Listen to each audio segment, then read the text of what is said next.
Welcome back to the Abundant Harvest Homestead. I'm Papa Pepper. In this video, I want to talk to you and remind you that there's actually a war on humanity, and a lot of things are actually being set up in a way to try to set us up for failure as individuals.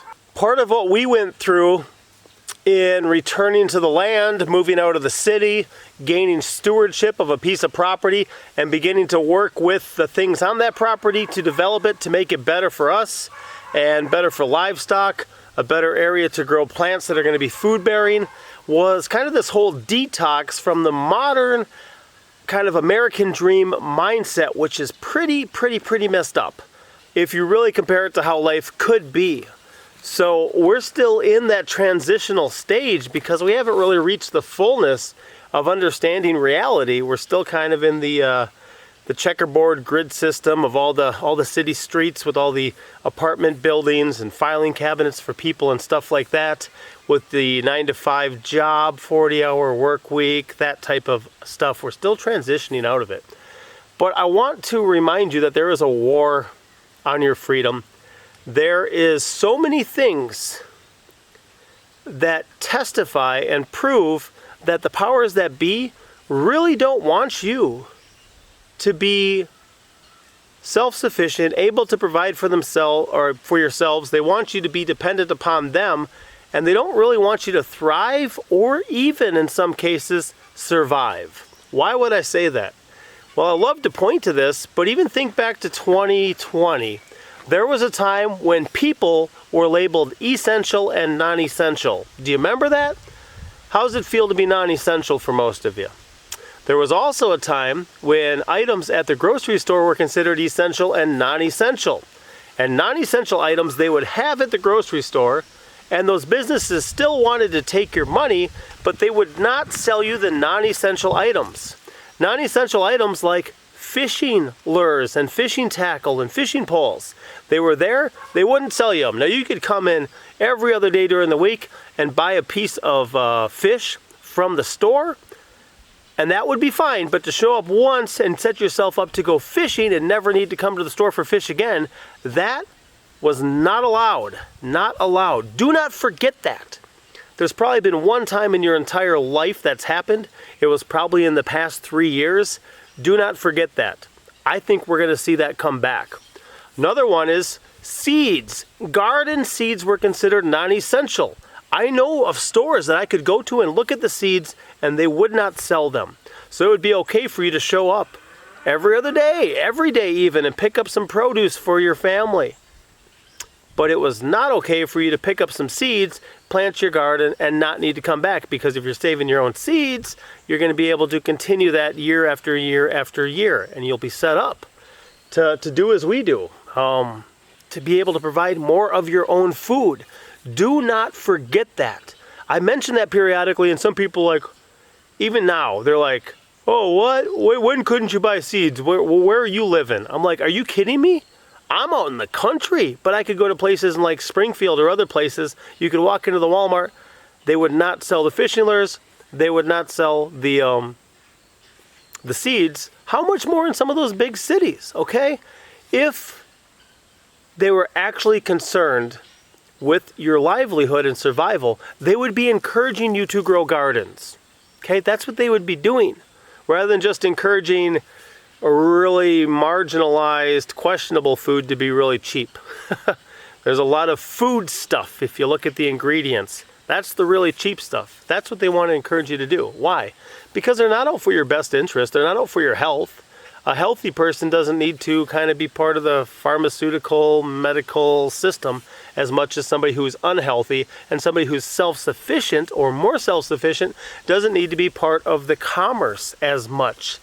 I like not needing to be part of the commerce as much. I like having the freedom that I can go to town and pick up some stuff if I want to, but I like avoiding the necessity where I've got to go every week or my family starves. That's a bad situation. So my exhortation to you guys, if there's anything you think you ever want to grow in the future, be it next year or slightly after, the next couple of years, acquire the seeds now. That would be my number one exhortation to you. In fact, we're not gardening this year, But I was just sorting through some of our older seeds and relisting them in our Etsy shop. You know, like these Korean goji berries here. If you get some of those growing, they're perennial in a lot of areas, which means you acquire seeds once. You should be able to have your own seeds from the plant year after year after year, but the plant should come back year after year. I love that one-time type investment stuff, and that's one thing I've always said too, even with the stuff we're putting out. It takes us time and energy to harvest the extra seeds. We're harvesting them for ourselves anyway, but the children can help. They can learn counting, they can learn penmanship, they can be involved in the process. And if we sell, you know, seeds to somebody, I want them to never have to buy that type of seed again. These are ones that are easy to cultivate the seeds from. That's why we're doing it, and I want to inspire others to as well. That way they never need to buy that type of seed again. Another thing, look at like HOAs. There are still HOAs that are sitting there trying to make sure nobody has anything like edible growing in their property, right? You got all nice, trimmed, almost golf course looking lawns, and they're hung up on that. They're hung up on that. HOAs should be lax right now. They should change some of their rules and stipulations and allow more gardens, allow more other stuff so that people can have more food, because they're going to sit there and be like, oh, well, I don't need to be like a poor folk growing my own food. I'll just take care of my own thing here. I got plenty of money. I can have a nice manicured yard. Yeah, well, you know what? The day is probably coming when all that money you're trusting in is going to be the equivalent of one-ply toilet paper. And you're going to sit there with piles of it trying to acquire something for it, and people are going to be like, you know what, I already got enough one-ply. I don't need your pretend money. I don't need your monopoly money. I don't need your debased fiat currency. I don't need your paper. That's going to be the stage that we're at. So one thing I love doing is investing in stuff like this, and I could print an entire wall of most of the perennials I have. Propagation is so awesome. I just caught a cherry bush out of the corner of my eye over there. I got a great video on just propagating cherry bushes and how I can make more and more and more and more, and we actually put in quite a few recently. When I get back to gardening in the spring, I'm itching for it. I so look forward just to being out here again and letting this be just a thriving place to feed our family. We let it go to rest for a year, gave it that year off. If you don't understand that, there's a video on that too. But it is absolutely awesome to think about beginning to work with this again. If you do not have a garden, put one in. If you can't put one in, get some pots. If you're able to, work with others in your local community. Do it now that you gain the experience now, so if things get really bad, you're more capable, you're more equipped, you're better set up to handle it. It's amazing too, sometimes do a variety of jobs for work. Sometimes it involves being behind stores by their dumpsters, some of the jobs I've had. And if you look at the seeds that don't sell at the end of the season, you know where those wind up? They wind up destroyed. They wind up in the dumpster.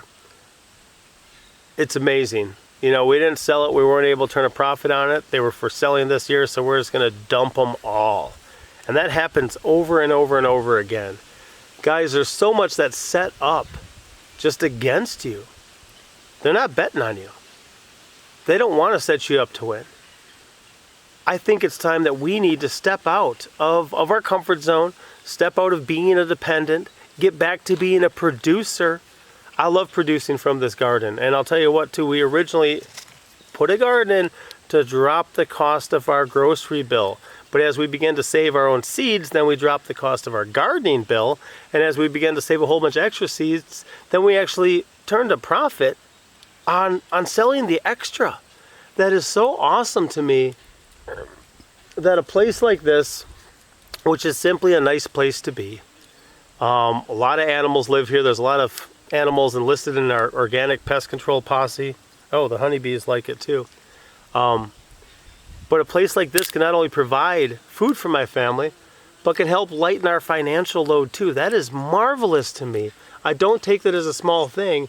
And for those of you who have never kind of really tasted of that, you know, literally tasted of that, now is the time. Get ready for this next garden season. Acquire the seeds that you're going to want now. Think about plants that are easy to propagate: mulberries, figs, elderberries, goji berries. There's so many plants that are very easy to propagate. Oh yeah, these guys, right? Egyptian walking onions. Next year I can't wait to have an amazing harvest and be able to sell a bunch of these to you guys again. Those things are so awesome. If you don't have a frame of reference for them, check out this video. There's one up here. Absolutely awesome. One of my favorite garden plants by far.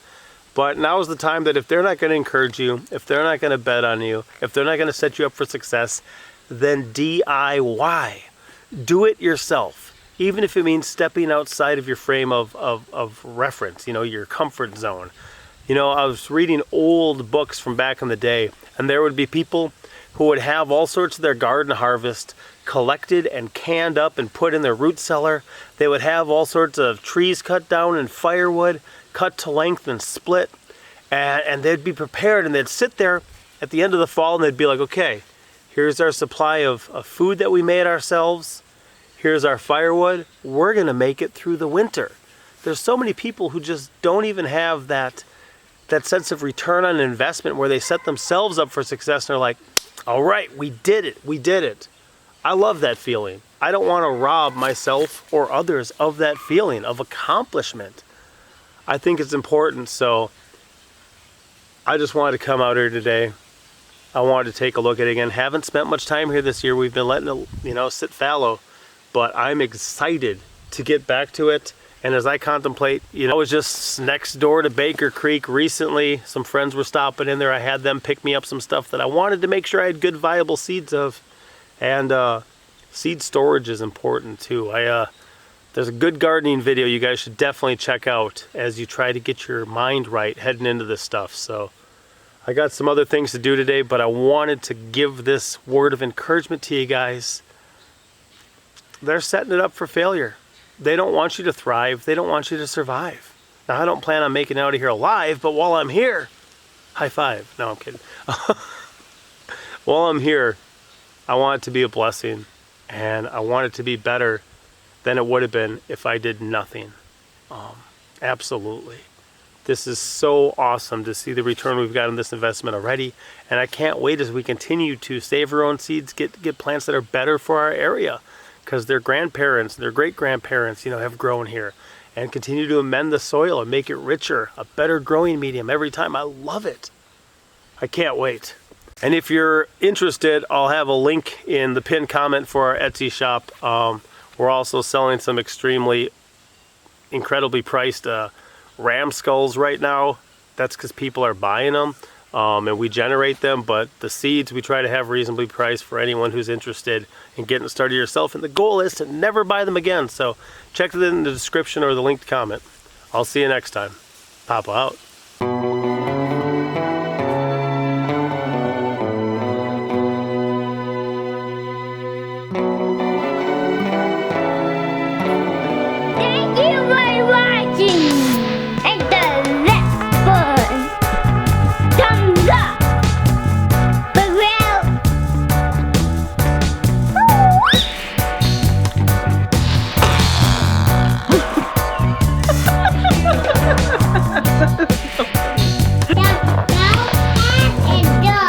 The cow head is good? Yeah. That's because you know.